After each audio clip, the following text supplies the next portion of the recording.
Sa lahat, welcome po kayo sa ating gawain. Dito na po tayo sa mga awit 29:11. Aking babasahin.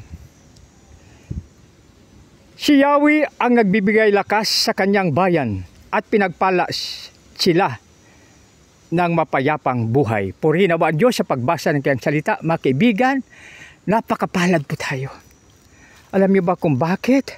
Dahil si Yahweh ang nagbibigay ng lakas sa atin at pinagpala niya tayo ng mapayapang buhay. Kaya mga kaibigan, tayo po ay magtulungan. Tayo po i-remind natin ang bawat isa at mamuhay tayo ng mayroong katuwiran na lumalakad na may takot sa ating Panginoon. Uulitin ko po.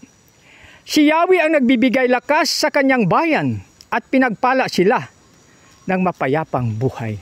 Napakaganda at napakabuti pag magpayapa ang ating buhay. God bless us all.